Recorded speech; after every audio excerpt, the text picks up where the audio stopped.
Hey, before we begin, can I please get confirmation that you guys can see my screen and you can hear me? My camera is not working today. It actually caused us a bunch of technical issues, which is exactly why we are extremely late today. Let me reshare my screen. I'm not sure if it's working.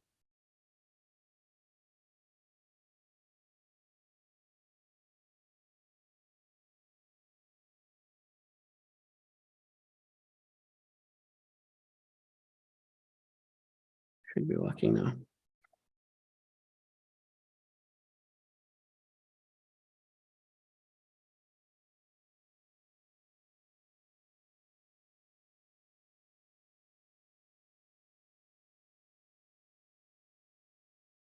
Hey, assalamu alaikum and good morning.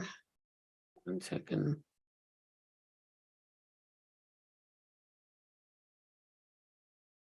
Okay, assalamu alaikum and good morning, guys. Welcome back to Maths Grade 11 by Inspired Teens.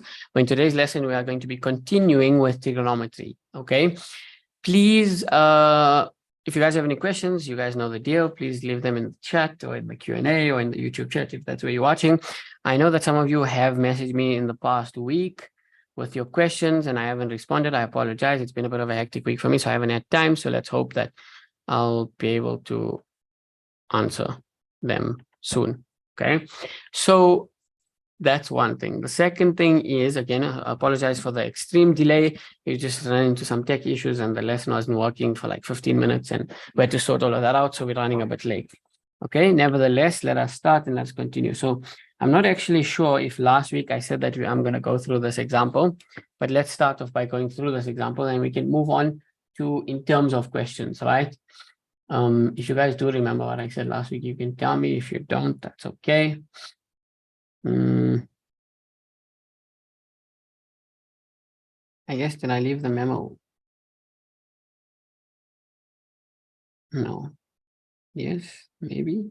No, I didn't leave the memo. So we will go through the question, I think.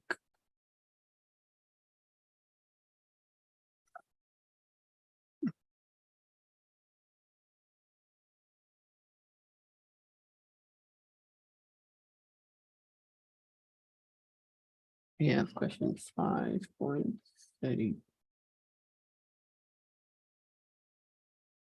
Okay, so let's have a look at this question, right? So just to recap what we did last week and the week before, a lot, right? So we went through the basics of trigonometry, okay?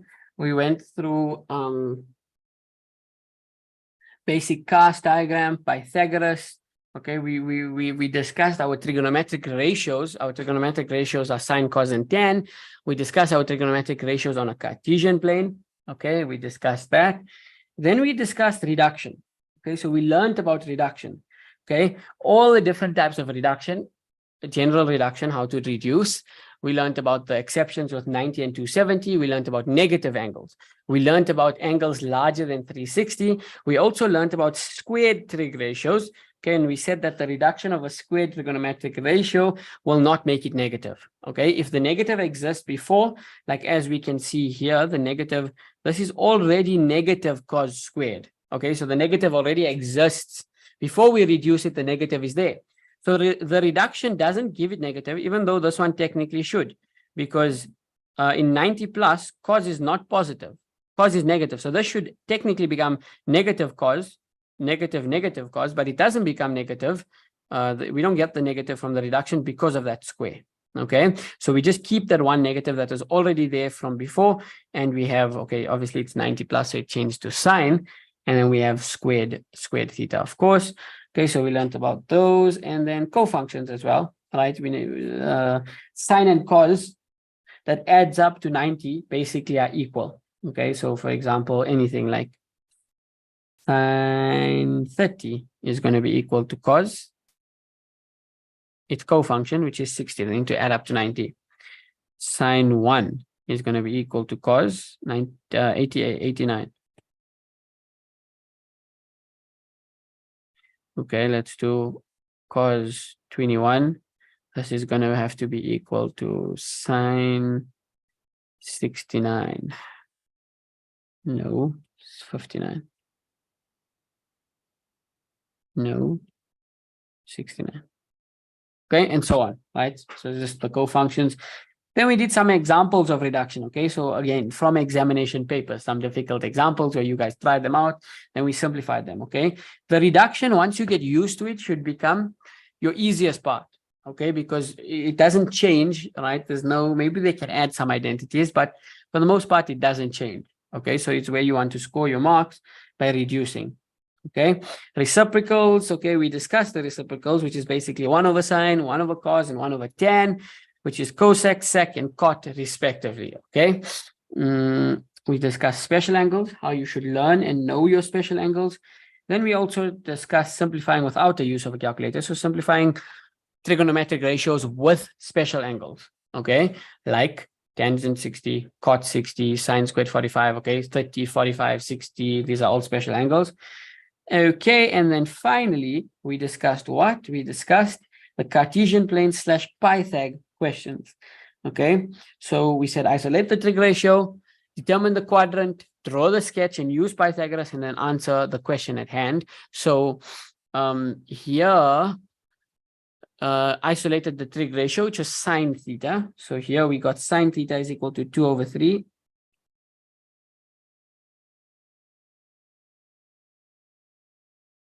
Okay, we got sine theta is equal to 2 over 3, which is opposite over hypotenuse. Okay, and then you see the fact that sine itself is positive, it's positive 2 over 3, tells us that it's either in the first or second quadrant, right? Thereafter, tangent, they told us that tangent theta is less than 0. That's in the second and fourth quadrant where tangent theta is less than 0.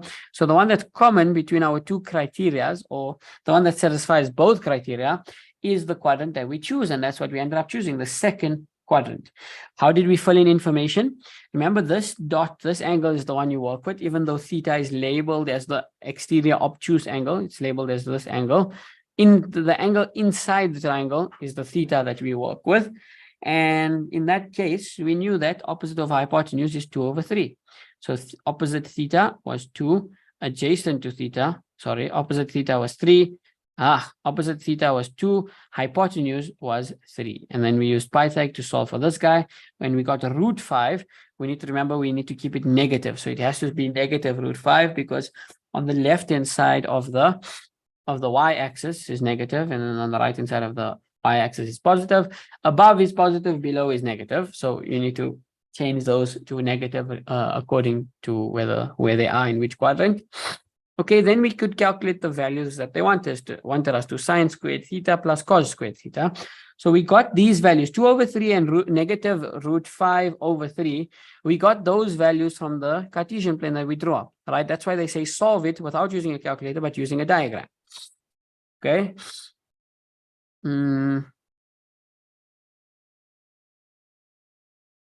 So yeah.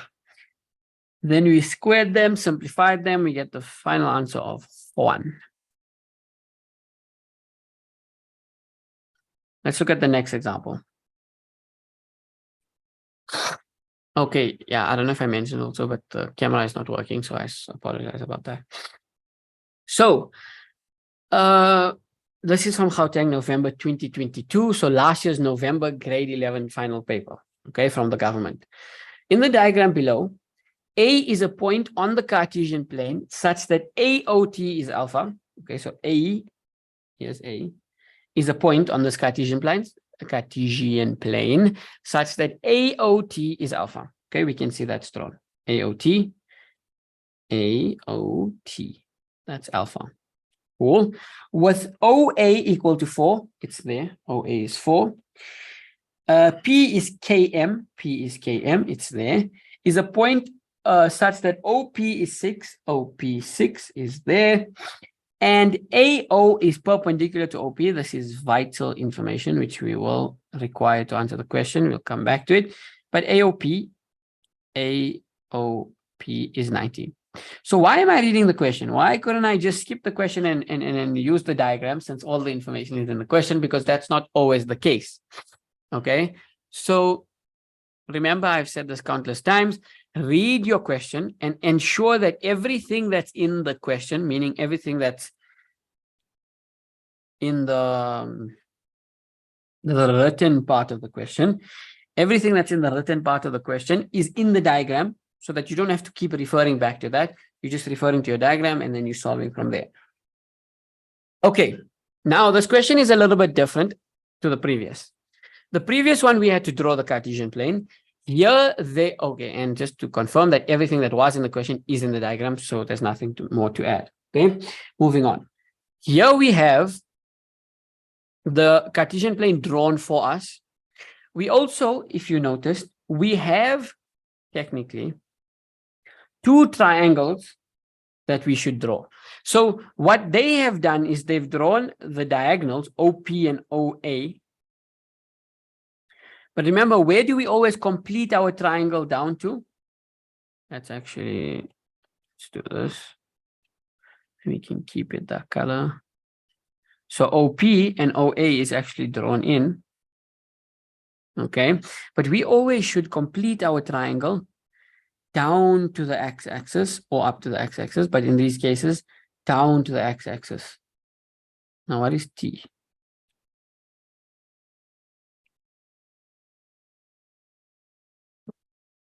Did I say what T is? Oh, T is just to represent AOT is alpha. Okay, that's fine. So now this kind of looks a bit more familiar to what we used to, okay, where we have two complete triangles, okay. So yeah, that's the one thing to note, that we have two, because we have two actually hypotenuse, two diagonals drawn in, we can complete them down to the x-axis and we have two triangles, okay. And then other information to note that, look here, they say that this guy is alpha, okay. Remember what I said is this is the exterior angle of that triangle. I'm talking about triangle, let's call this Q. Triangle AQO. Triangle AQO. The exterior angle is at 8, it's an exterior obtuse. We just work with this inside angle as our alpha. Okay, and opposite alpha would be that, adjacent to it would be that, its hypotenuse would be that, and so on. Right, let us see, is there anything else we can discuss? Okay, 4 and 6 and alpha and then P. Okay, cool. So, okay, yeah, there is one thing we didn't fill in, but it's fine, we'll get there. So let's look at the question, what they want us to calculate. 5.3.1, determine the value of B. Okay, so where is B firstly? B is here, okay? And we need to recall, if we recall from, let's go back. Here, the y value, we have an x value. What point are we talking about? We are talking about the coordinate where the hypotenuse meets the vertical line. This coordinate here.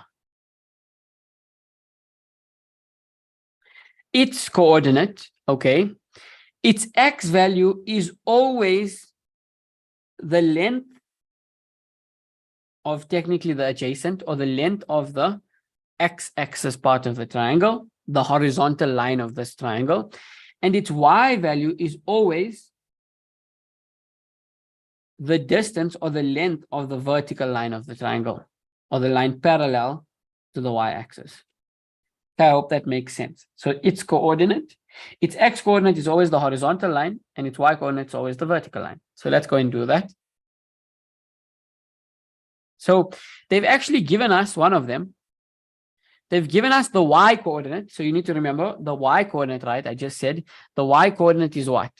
The y coordinate is the vertical line, or the line parallel to the y-axis. 1. I'll draw it in the same color. This is 1. Let's just try and move this. Let's draw it here instead. That's 4. Same thing with this. This is 6. Okay. So I hope we all understand why I'm getting 1 here, because it was given as this coordinate. Okay. And that coordinate's y value is always the vertical line in our triangle. Okay. So therefore, the x value is actually this guy, B. B is there. The value of the horizontal line, the length of the horizontal line is actually B. So now how do we solve for B? Since we know that this is B, we also know that we have a perpendicular triangle. Okay, and in this perpendicular triangle, I have two sides, so I can use Pythagoras.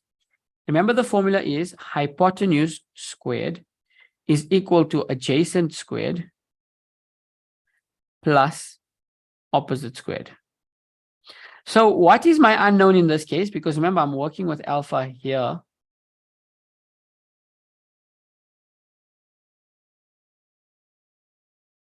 That's my alpha. Okay. So what are we working with? Hypotenuse. So hypotenuse is definitely 4. Opposite is 1. And the adjacent is the unknown. So we're solving for adjacent, basically.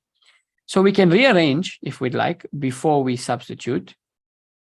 Hypotenuse squared is equal to, sorry, we take the opposite over as minus squared is equal to adjacent squared. So instead of writing squared for adjacent, I'm going to square root it. I'm going to square root both sides, and then I'm left with just adjacent. Okay. Hope that makes sense. So now we can substitute. Our hypotenuse is 4. This is all under square root. Our hypotenuse is 4 squared. Our opposite is 1 squared. That's going to give us the value of the adjacent. 4 squared is 16. 16 minus 1 is 15. So we're going to get an answer of square root 15. Yeah, that's correct. Square root 15 is our adjacent, or I like to write it like the other way around. Adjacent is equal to square root 15. So B is square root 15. Technically, tell me, is square root 15 the correct answer?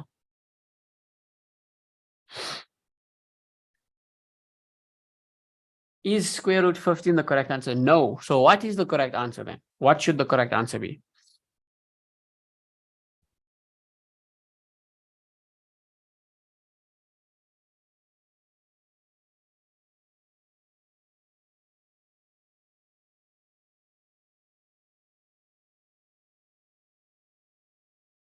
Negative square root 15. Fantastic. Okay. Negative. Remember, we discussed this is a Cartesian plane, so you need to be aware. Basically, this is an x value. The one on the values on the x-axis are always the x values. Okay, so here, there, and then the vertical lines are always the y values. So how do you tell if an x value is positive or negative, whether it's on the right hand side of the y-axis or on the left hand side of the y-axis? Okay. How do you tell if a y value is positive or negative? For y values, if it's above, it's positive. If it's below, it's negative. Okay. So, yes, so we solve for B. Okay, so B is not root 15, it's negative root 15.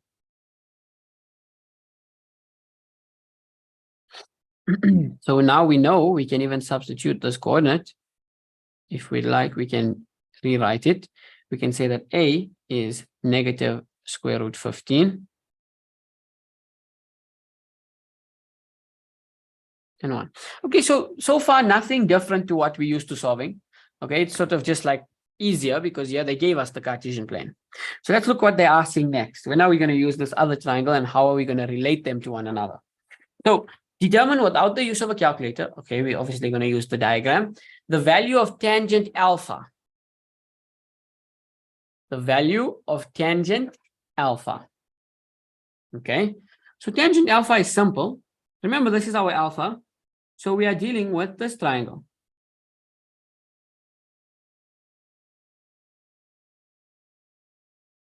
Okay, so since we are dealing with that triangle, okay, let's calculate the value of tangent alpha using the diagram. Let's just do it here. 5.3.2a. Tangent alpha, okay, this is equal to TOA, opposite over adjacent, opposite over adjacent. So 1 over negative root 15.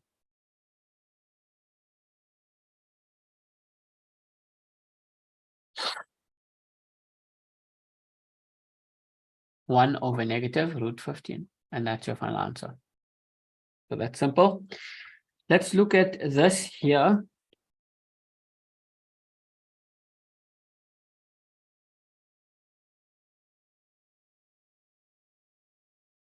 Seems fine.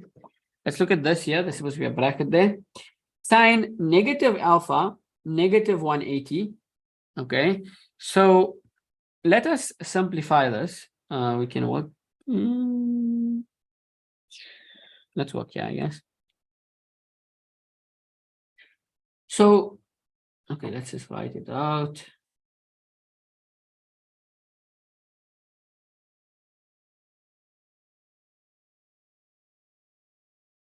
Okay, so this is basically reduction. Before we get the values of sine alpha and cos alpha, whatever alpha we need to get from our diagram, we have to reduce it, okay, because it's complicated, okay?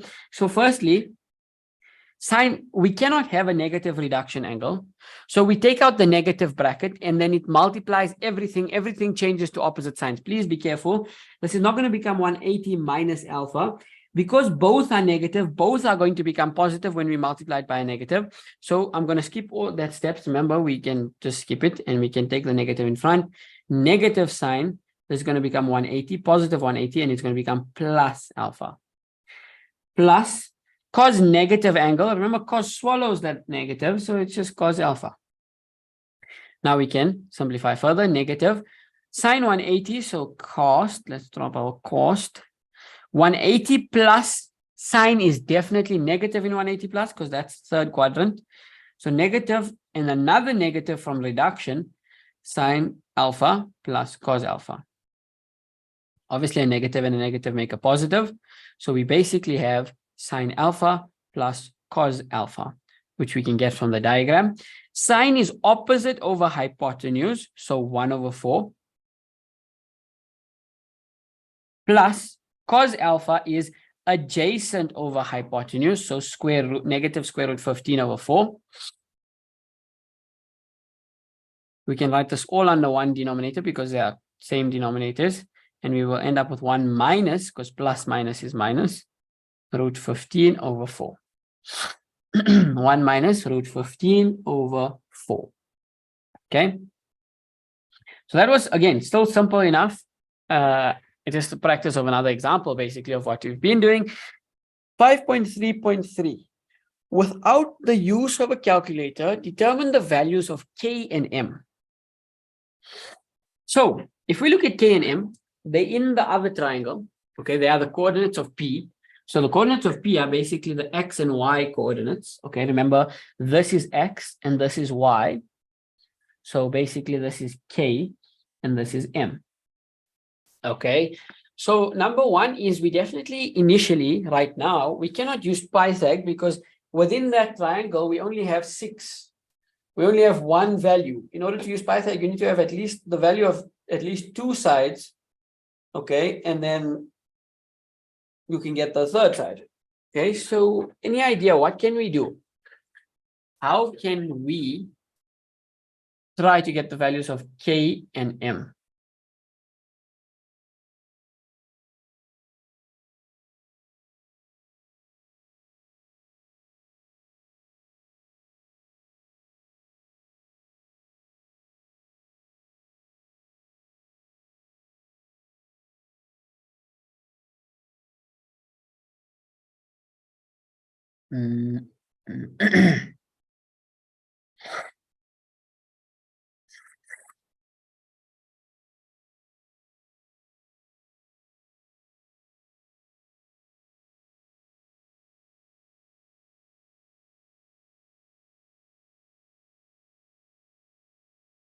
Okay, so basically this is what we are to learn about. Is in a Cartesian plane relating two different triangles. Now, a lot of the times, the way they'll relate them is through a 90-degree angle. Okay, we remember we haven't used that 90-degree angle yet.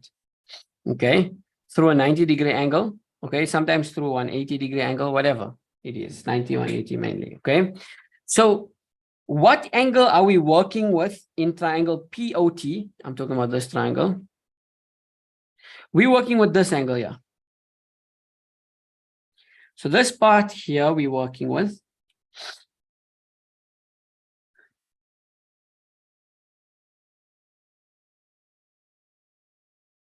Now that's the key thing to understand. We are working with that angle, okay? Now we don't have a value for that angle. We don't even have a variable for that angle. However, we can express that angle in terms of alpha. Can somebody tell me how would we express that angle in terms of alpha? This red angle in triangle POT, how would we express it in terms of alpha?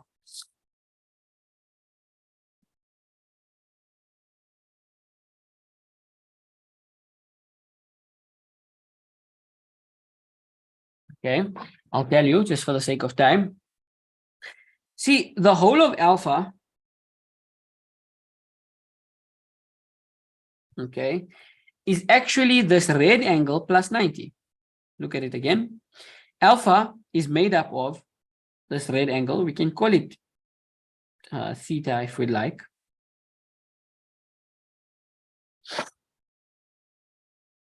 Okay. Theta. Let's just leave it as, okay, let's call it theta. The whole of alpha is made up of theta plus 90. Am I correct? Alpha is equal to theta plus 90. If we call that angle theta. So in order to leave theta alone, we can take 90 over, and theta becomes alpha minus 90. So now we have expressed the new angle, or the angle of that triangle, which we called theta. We have expressed it in terms of alpha. Okay, and this is generally always what we want to do when it comes to relating the two different triangles in a Cartesian plane. Okay, so theta can be written as alpha minus 90. Okay, so let us write out something.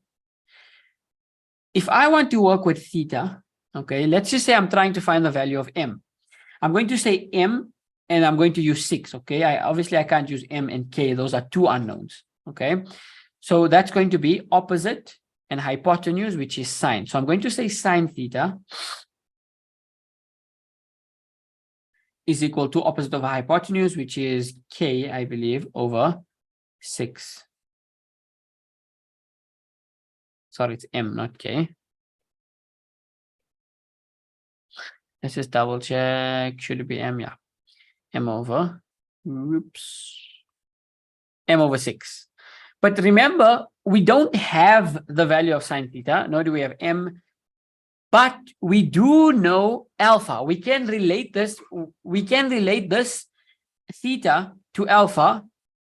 Why would we want to do that either way? Because alpha is the angle of the second triangle.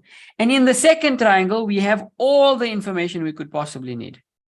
In the second triangle, we have all the information we could possibly need. Okay, so that's why we're trying to relate this angle, which we don't have the information about, to the triangle that we have information about. So sine theta could also be written as sine alpha minus 90. These two are the same things. Okay, I'm just going to write it again, because alpha is made up of theta plus 90. Therefore, theta is equal to alpha minus 90 degrees. Okay, so sine alpha minus 90 is equal to m minus 6. Now we have reduction. Okay, we cannot have a negative reduction angle. So we take out the negative, and this becomes 90 minus alpha. Negative sine. 90 minus is where all are positive. Okay, so it just stays as negative sine alpha. It's equal to m over 6, which is equal to m over 6. Now, sine alpha. Okay, so we went from theta to alpha, which is good. We went from theta to alpha, which is good because we don't have any information about theta. Well, not much, not enough. But with alpha, we have a lot of information, and we actually can get the value of sine alpha. Sine alpha is actually 1 over 4. So instead of writing sine alpha, what's going on? Oh.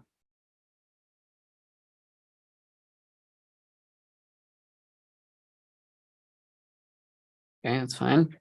So instead of writing sine alpha, I could write negative 1 over 4.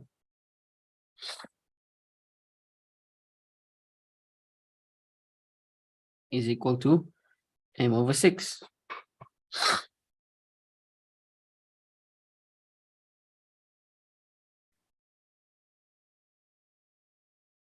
And then cross multiply. So I'm going to get 4m is equal to negative 6. M is equal to negative 6 over 4. M is equal to negative 3 over 2.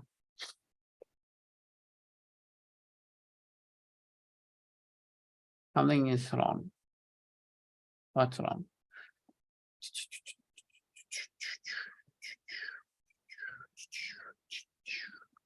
sine theta.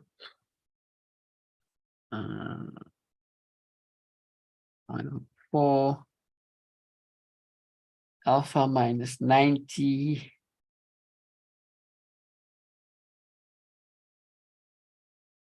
Okay, doesn't really matter for now. Let's confirm. I'm getting a different answer to the memo, but let's take it from here and then see how it goes. Oh, I know it's wrong. This is your guys' fault, actually. I'm old. You guys are students. M can't be negative. It's fine. We will make M positive. But yeah, we're not supposed to get that. That is wrong. M can't be negative. But the main thing that's wrong is this. Negative cosine alpha. Reduction, people. Sine 90. Okay.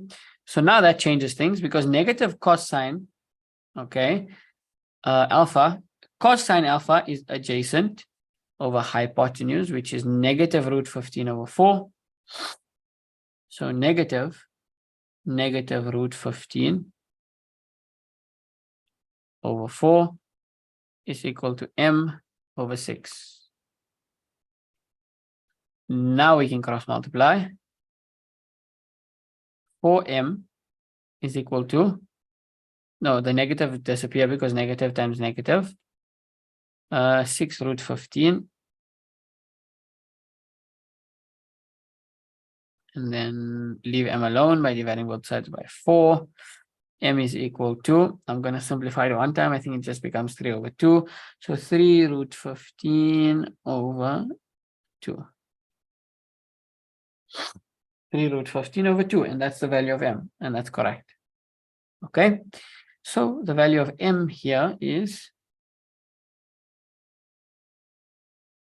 okay, let's talk about k. So when it comes to k, k is adjacent. So now that I solve for m, I could technically use adjacent and opposite, but it's better to just use what you were initially given. So adjacent and hypotenuse, that's ka, so cos. So cos theta is equal to k over 6. Adjacent over hypotenuse, k over 6. Now, theta can be written as alpha minus 90. Now, remember, cos will swallow that negative of rearranging. So this just simply becomes cos 90 minus alpha is equal to k over 6. 90 minus all are positive, but it changes to sine. Sine alpha is equal to k over 6. Sine alpha, we said, was 1 over 4.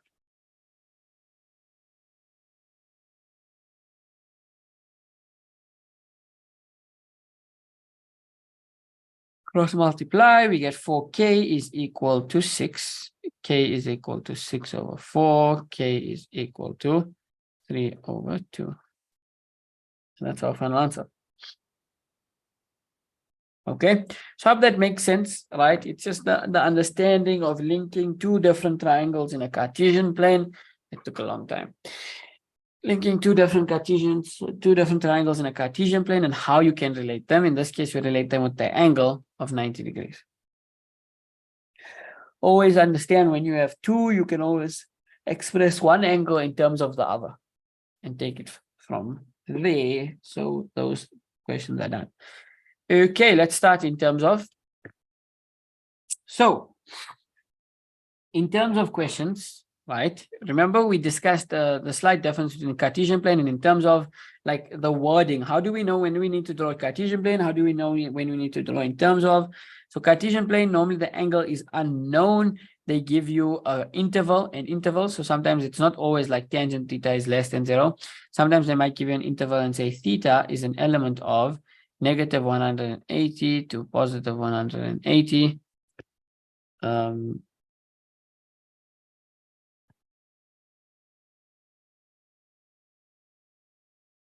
That's an interval, and it's a hint. It's a hint to tell us that it's a Cartesian plane / Pythagoras question. Okay, when it comes to in terms of, normally the angle is known. It's equated to an unknown, and they generally say in terms of. Okay, so these are key features to look out for to decide, okay, this is in terms of questions. So let's have a look at the first one. Okay, let's read the question. It says, given that sine 44 is equal to k, okay, without the use of a calculator, determine the following in terms of k. So what we need to do for in terms of questions is draw up our own little triangle with a 90-degree.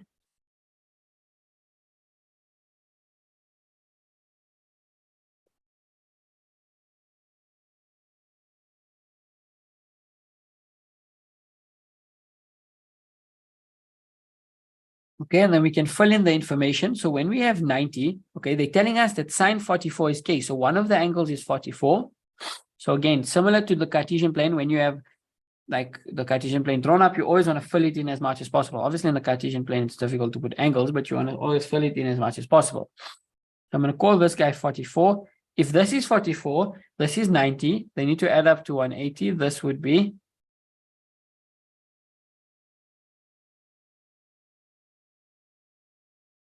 48, no, 46. Okay, so that's done. Now I can see that sine 44 is k. But remember, sine is opposite over hypotenuse. So can I write k as a fraction? Yes, I can. K over 1. So the opposite is k. Opposite to 44 is k.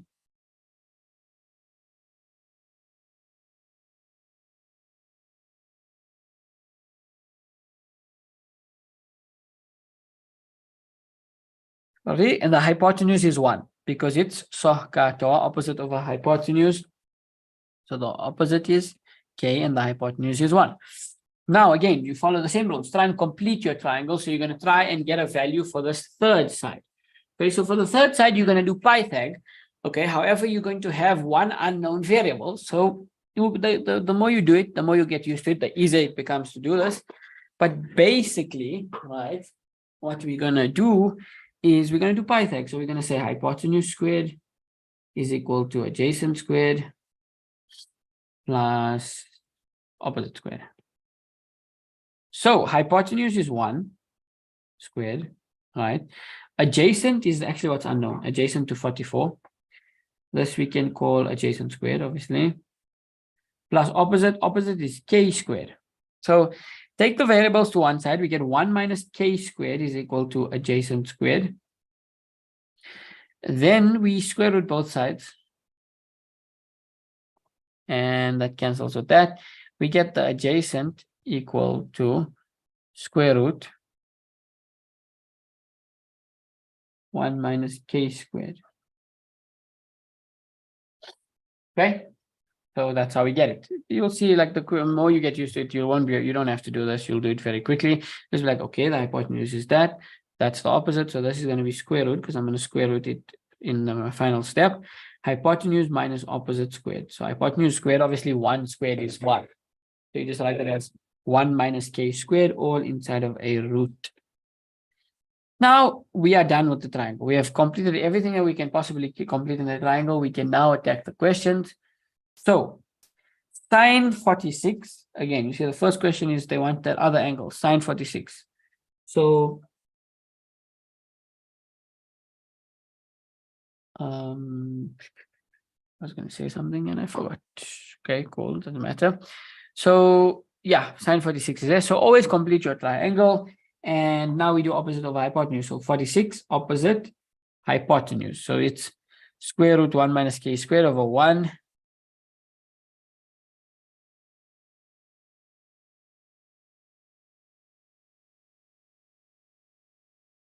Okay, that's that. No, sorry. Over 1. Yeah, which is basically square root 1 minus k squared. Okay, so opposite over hypotenuse. Then let's look at the next one. What about cos 224? Okay, so cos 224, obviously 224 is none of the angles in the triangle. So we can't directly take it from the triangle. However, what we need to do is we need to reduce. Okay, we need to reduce 224. So you need to use your calculator to try and calculate. Okay, how can I reduce cos 224, meaning with my reduction angles.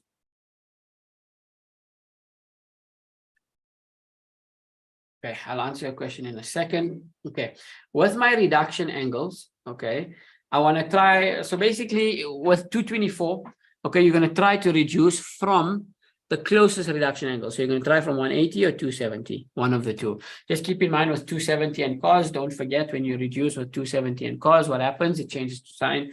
So I would probably use 180, probably easier. So what do I say when you're going to try and reduce? You're going to basically find out what's the difference between 180 and 224. So you're going to take your calculator, you're going to say 224 minus 180. You'll see that 224 minus 180 actually gives you 44, which is in our triangle. Okay, so what you could technically do is you could say cos 180 plus 44. Okay, see, you haven't changed the value of anything, because cos 24 is still cos 180 plus 44. It didn't change the value, but now we have it expressed in terms of a reduction angle, and we can reduce. And even better, we're going to reduce it with what? We're going to reduce it with the angle that's inside of our triangle. So 180 plus, let's do a cos.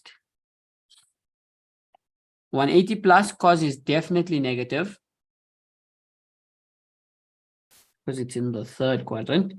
So this is negative cos 44. Now, negative is fine, that stays. Cos 44 we can get from the diagram. Cos 44 is adjacent over hypotenuse. So it's negative square root 1 minus k squared. Okay. Hope it's making sense so far. Let's talk about tangent squared 134. So can I say 90 or 180? Okay, so can I say tangent 90 plus 44? Does this work? Can I say tangent 90 plus 44?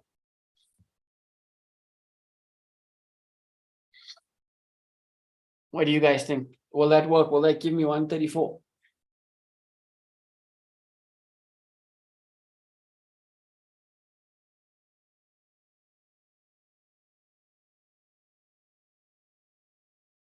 Mariam's iPhone says yes. Anyone else? Okay, the 90 plus 44 does give us 134. However, remember, we cannot use 90 and tangent, guys. So this way it comes in, because put in your calculator. If you put in your calculator tangent 90, you're going to get a math error. Because remember, on the graph, 90 is an asymptote. So we cannot use 90.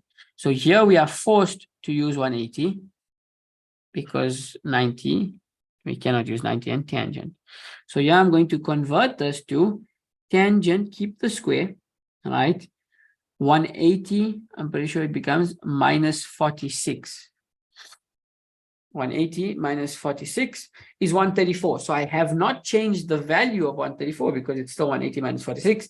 But now I've expressed it differently, and now I can reduce. So how am I going to reduce this? 180 minus cos, 180 minus tangent is definitely negative, because it's in the second quadrant and sine is only positive there. However, it is tangent squared, so the reduction cannot make it negative. So it's going to reduce to tangent 46 positive, tangent 46, tangent is TOA, it's 46. Please be careful which angle you're working with. You're either working with 44 or 46, and then just choose the right one. Opposite over adjacent.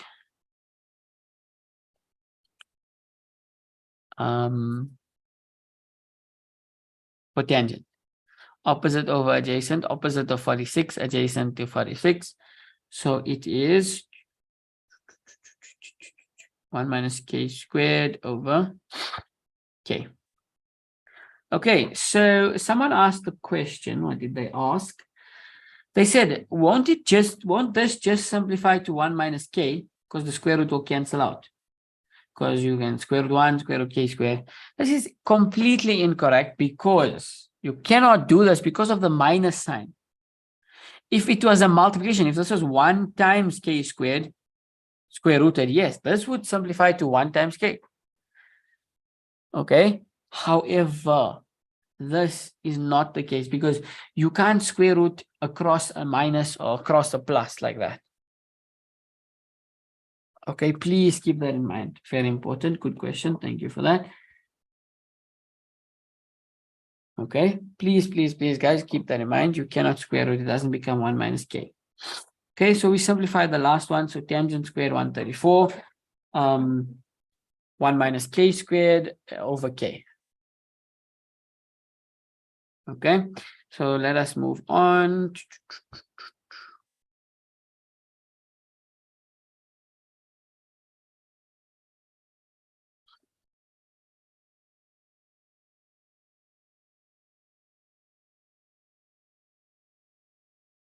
Okay, so these two, you guys attempt these.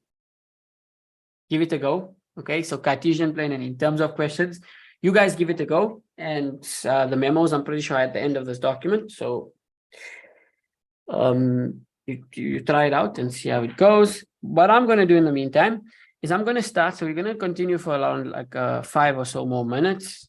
Let me just message these people to tell them I'm running slightly late.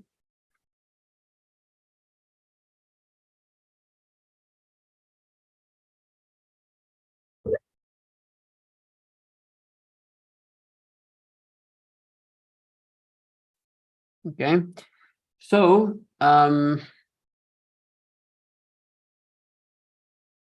yeah, let's continue. These are our trigonometric identities. I don't know why it's not labeled.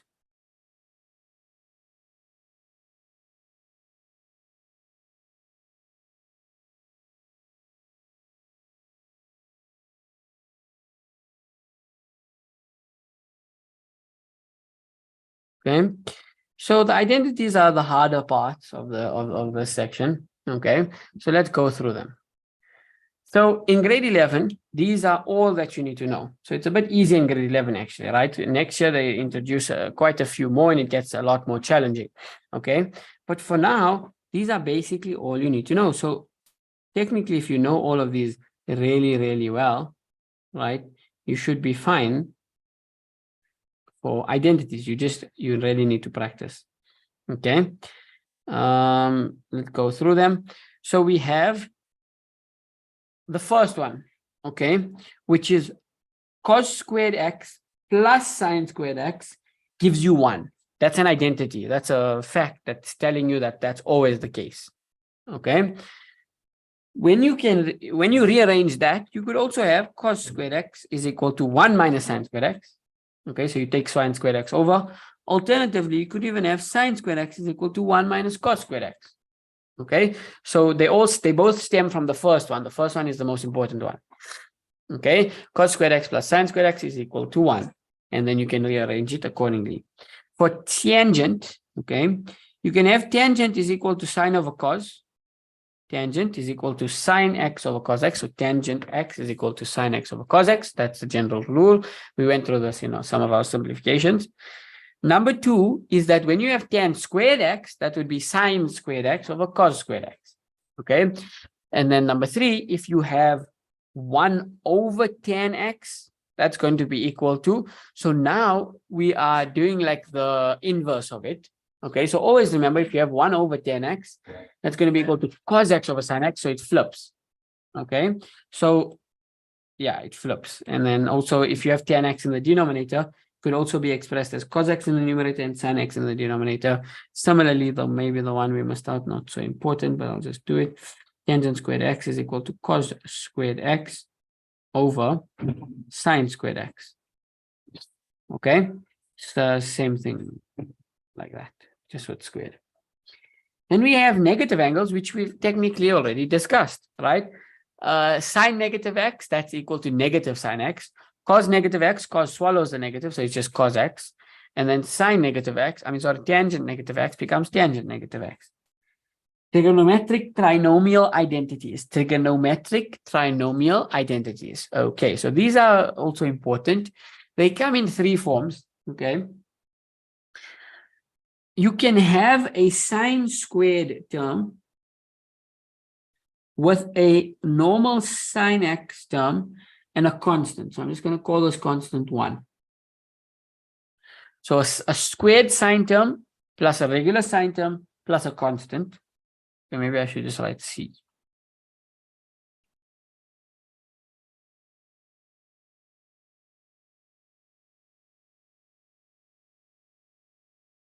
Okay. Sine squared x plus sine x plus a constant. Or alternatively, you could have it in the form cos squared x plus cos x plus a constant. All right. Finally, you could also have sine squared x, okay, plus cos squared x at the end, and in the middle you have the combination of the two. Sine x, cos x.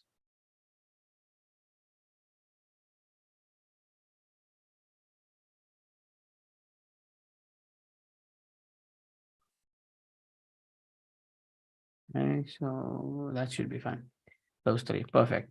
Okay, so you have a sine squared term plus a regular sine x term plus a constant, a cos squared term plus a regular cos term plus a constant, or alternatively, you could have sine squared x plus, and then a sine squared x at in the start and the cos squared x at the end, and in the middle, you have the combination of the two. Okay, so let's end it there. The next time we return, we will do this example, okay? And please, please, please attempt these questions. If you have any issues with them, let them know. I don't know if I mentioned in the start of this, but I think maybe some of you have messaged me for help. This past week has been a bit hectic, so I haven't gotten the chance to respond to many of you. Please just have some patience. I apologize if it's after your exams or if it's too late, but eventually I will try and respond to everyone. Okay, I'm assuming this next week is going to be just as hectic because I'm writing as well. So just keep that in mind. Okay, so but please attempt these examples. The memos are at the end. And yeah, if you want, you can try and simplify that if you really want. It's you need to just factorize. But yeah, it's not important if you want. Okay, cool. Thank you guys so much for joining. I will see you guys next week. Okay, same time, same place. Have a good week at school. For those of you who are writing, all the best. And for those of you who are on holiday, enjoy. For those of you who are fasting and a Muslim, Ramadan Mubarak, and all the best for the fast. And yeah, okay, I'll see you guys next week, same time, same place. Thank you.